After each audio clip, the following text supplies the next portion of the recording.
तो गाइस कैसे हैं आप सब लोग। एसओएस के एपिसोड 47 के साथ हाजिर हो। तो लास्ट एपिसोड कैन पे हमने देखा था कि 3 ड्रैगन्स और 2 फिनिक्सेस के ग्रुप के लोग जो होते हैं जहां पर मिस जिमिन से बात कर रहे होते हैं, वहां पर वी योनो के बड़े भाई वी सानो के बारे में बात होती है और अंदर से हमारा वी योनो जो होता है अंदर से हंस रहा होता है। तो ये बात सुनती वो लड़का काफी गुस्सा होता है और कहता है कि क्या वहां पर अंदर बैठा हुआ शख्स मेरी बात के ऊपर गुस्सा हो रहा है या फिर वो यहाँ पर मेरा मजाक उड़ा रहा है। तो मिस जिमिन जो होती है इस बात को कंट्रोल करने के लिए कि अगर इसने जाकर दरवाजा खोल दिया और वी योनो बाहर निकल आया तो वो यहाँ पर फाइट करना शुरू कर देगा और ये सभी लोग मुफ्त में मार खा लेंगे। तो वो उसे कहते हैं कि नहीं अंदर कोई भी नहीं है, कुछ भी नहीं है, तुम्हें परेशान होने की जरूरत नहीं है। और साथ ही वो टॉपिक को चेंज करते हुए कहते हैं कि तुम्हारे ग्रैंडफादर कैसे हैं। तो वो लड़का उससे कहता है कि तुम मेरे ग्रैंडफादर को जानती हो। तो वो कहती है हाँ क्यों नहीं, मैं तुम्हारे ग्रैंडफादर को जानती हूँ। और इसी के साथ वो लोग फिर से वहां पर बात करना शुरू कर देते हैं और हमारी जिमिन सोच रही होती है कि चलो अच्छी बात है कि मैंने यहाँ पर इनको इंटरप्ट कर दिया, वरना वो मॉन्स्टर अगर बाहर निकल आता तो फिर इन सभी के साथ भी वही कुछ होता जो यहाँ पर मास्टर माउंट हुआ सेक्टर के लीडर के साथ हुआ था, मास्टर मूजिन के साथ हुआ था। यहीं पर वो यहाँ पर इन ग्रुप के बारे में बताते हैं कि इसके अंदर 3 ड्रैगन्स हैं, 3 लड़कियां जिन्हें 3 ड्रैगन्स कहा जाता है और साथ ही यहाँ पर 2 लड़कियां हैं जिन्हें यहाँ पर मार्शल फिनिक्स कहा जाता है।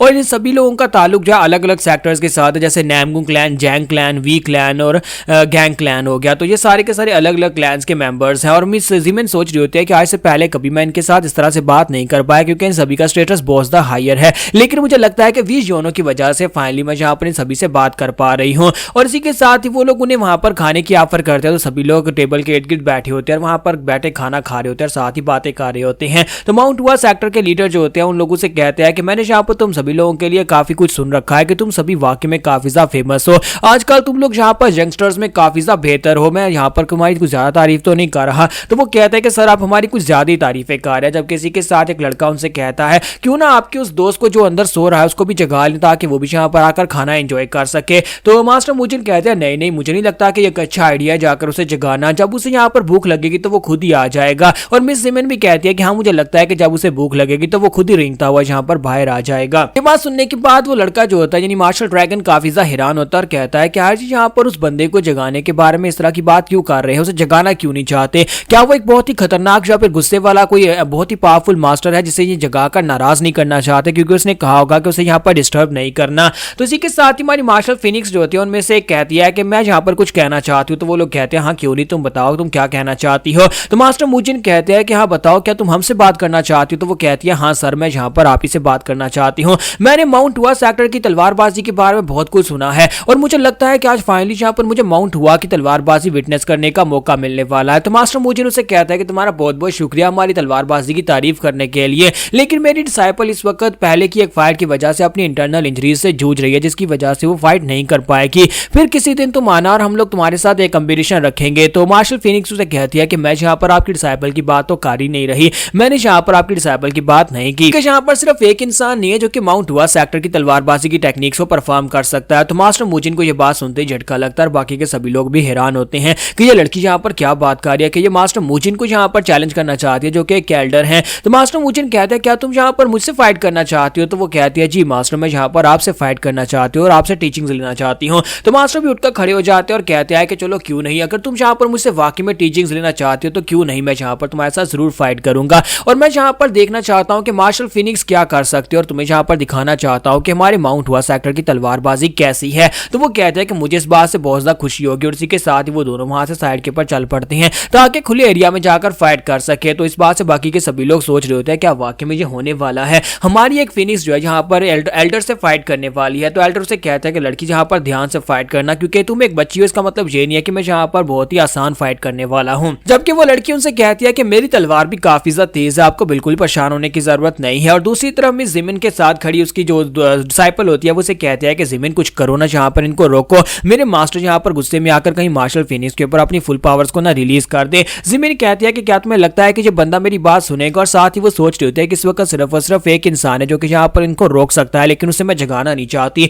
तो भागती हुई ड्रैगन के पास जाती है और उसे कहता है कि मार्शल ड्रैगन तुम्हें नहीं लगता कि यहाँ पर इनको रोकना चाहिए। तो वो कहता है नहीं, मेरी जूनियर सिस्टर जो है वो यहाँ पर मार्शल आर्ट्स को लेकर क्रेजी है, वो इस तरह के चैलेंजेस करती रहती है और उसे इस वक्त कोई भी नहीं रोक पाएगा। अगर वो यहाँ पर मास्टर मूजिन को चैलेंज करना चाहती है तो वो जरूर करेगी। तो मास्टर मूजिन जो होता है वो उसे कहता है कि लड़की आप क्योंकि तुम एक बच्ची हो और तुम यहाँ पर एक स्टूडेंट हो तो मैं तुम्हें यहाँ पर पूरे 3 मूव्स दूंगा, तुम मेरे पर 3 अटैक्स कर सकते हो और मैं आगे से कुछ भी रेजिस्ट नहीं करूंगा। तो इसी के साथ ही फिनिक्स जो होती है वो कहती है आपका बहुत बहुत शुक्रिया और साथ ही वो अपनी तलवार को घुमाकर वहां पर 3 अटैक्स लगा देती है। तो मास्टर मूजिन कहते हैं बच्ची ये तुमने क्या क्या कर दिया, तो वो कहती है कि आपने यहाँ पर मुझे 3 मूव्स दिए थे और मैं नहीं चाहती कि कोई यहाँ पर सिंपैथी में मुझे 3 मूव्स दे, मैंने यहाँ पर तीनों मूव्स को वेस्ट कर दिया, अब यहाँ पर मैं फाइट करूंगी और मेरे लिए यहाँ पर एक ही मूव काफी है। तो मास्टर इस बात से और भी गुस्सा आते हैं और कहते हैं कि लगता है कि मैंने यहाँ पर तुम्हें अंडर एस्टिमेट किया, लेकिन तुम तो मुझे गुस्सा दिलाने में कोई कसर नहीं छोड़ रही। और साथ ही वहां पर अपनी पावरफुल एनर्जी को रिलीज करते हैं और जब वो अपनी पावरफुल एनर्जी को रिलीज करते हैं तो उसकी डिसाइपल कहते हैं कि मास्टर आप यहाँ पर पर्पल मिस्ट इनहेंस की को यूज नहीं कर सकते, वो सिर्फ एक जूनियर डिसाइपल है।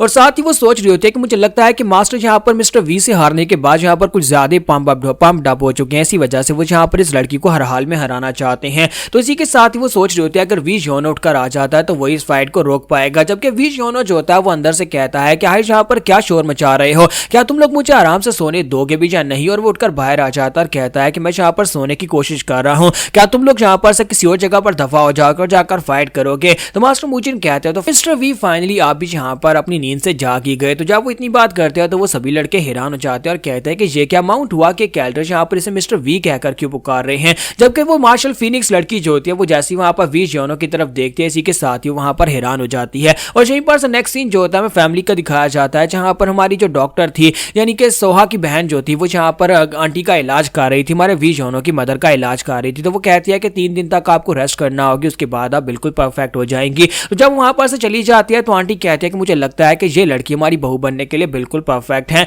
तो और साथ ही वो उससे पूछते हैं कि तुम बताओ कि तुम्हें ये लड़की कैसी लगी। तो फादर जो होते हैं उससे कहते हैं कि मेरी नजर में तो सिर्फ वजह तुम ही सबसे खूबसूरत हो। तो आंटी गुस्से के साथ से कहती है बेवकूफ कही कि मैं यहाँ पर अपनी बहू के लिए पूछ रही हूँ कि ये बहू के रूप में कैसी है। तो वो कहते हैं हाँ ठीक है अच्छी है। साथ ही आंटी कहती है लेकिन ये लड़की यहाँ पर एक ऐसी डॉक्टर बन चुकी है जो गाँव जाती है और जाकर लोगों का मुफ्त इलाज करती है, ऐसे में इससे काफी ज्यादा खतरा हो सकता है क्योंकि ये खूबसूरत भी बहुत ज्यादा है। तो फादर उसे कहता है कि लेकिन यहाँ पर तुम्हें परेशान होने की जरूरत नहीं है, हाउ फैक्शन का एक मेंबर हर वक्त इसके पीछे रहता है इसको प्रोटेक्ट करने के लिए, इसके साथ कुछ बुरा नहीं होने देगा। तो क्या तुम्हें पता है कि हाउ फैक्शन के लोगों को यह करने का किसने कहा था, वी योनो ने कहा था। तो आंटी कहती है क्या वाकई में मेरा बेटा तो वाकई में बहुत ज्यादा महान है, मुझे लगता है कि वो समझदार हो चुका है और उसे इस लड़की से प्यार होगा, इसी वजह से वो इसे बचाना चाहता है, मुझे लगता है कि इन दोनों की शादी की बात करनी चाहिए। तो अंकल उसे कहते हैं मुझे तो ऐसा बिल्कुल भी नहीं लगता, तुम्हें नहीं लगता कि इन दोनों की शादी करवा दी गई तो यहाँ पर ऐसा ही होगा कि एक सफेद हीरे के ऊपर टट्टी डाल दी जाए। तो हमारी आंटी जो होती है बहुत ज्यादा गुस्सा हो जाती है और कहती है कि क्या तुम यहाँ पर मेरे बेटे को टट्टी कह रहे हो।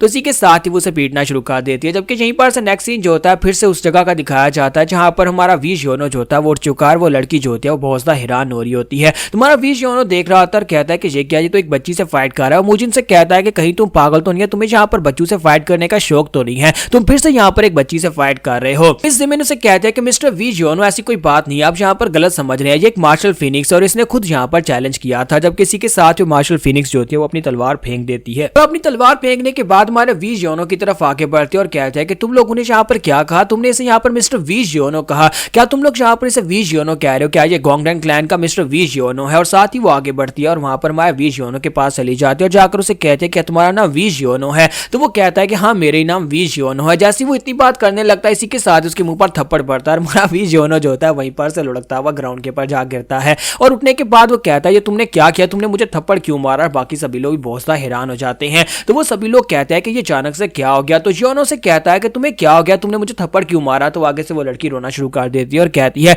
क्या तुम्हें पता भी है कि मैं तुम्हें कहां पर ढूंढ रही थी, इतने समय से तुम कहां पर थे। और मास्टर मुझे उसे कहता है कि लड़के अगर तुम किसी लड़की के साथ कोई वादा करो तो उसकी रिस्पॉन्सिबिलिटी को भी उठाना चाहिए, तुम इस लड़की के साथ इतना बुरा करके भाग गए, तुम तो बहुत ज्यादा बेशरम हो। वी योनो उनसे कहता है कि मास्टर आप सभी लोग गलत समझ रहे हैं, ऐसा कुछ भी नहीं है, मैं तो इस लड़की को जानता भी नहीं हूं, मैंने पहले कभी इसे देखा भी नहीं है। जब किसी के साथ वो लड़की वहां पर रोना शुरू कर देती है और उसे ब्रदर ब्रदर कहकर पुकारना शुरू कर देती है, फिर साथ ही भागती हुई आगे बढ़ती है और उसके साथ लिपट जाती है। जबकि वी योनो को वहीं पर से अपनी छोटी बहन याद आती है। तो वो कहता है ऐसा कैसे हो सकता है, ये तो मेरी छोटी बहन है। और वो उसके साथ लिपट कर रोना शुरू कर देती है और कहती है ब्रदर मैंने तुम्हें कहां नहीं ढूंढा, तुम कहां चले गए थे। तो वी योनो कहता है क्या तुम सूर्योन हो, सूर्योन तुम इतनी ज्यादा बड़ी हो गई। तो वो कहती है कि हाँ हम लोग यहाँ पर तुम्हें ढूंढ रहे थे। तुम्हें जरा भी आइडिया है कि मदर और फादर तुम्हें लेकर कितने ज्यादा चिंतित रहते थे, पिछले 5 साल से हम लोग तुम्हें ढूंढ कर थक चुके हैं। तो यहाँ पर फाइनली हमारा वी योनो जो है अपनी फैमिली के एक मेंबर से मिल चुका है। तो यहाँ पर हमारी एपिसोड 47 का एंड होगा और नेक्स्ट एपिसोड में देखेंगे अब आगे क्या होगा।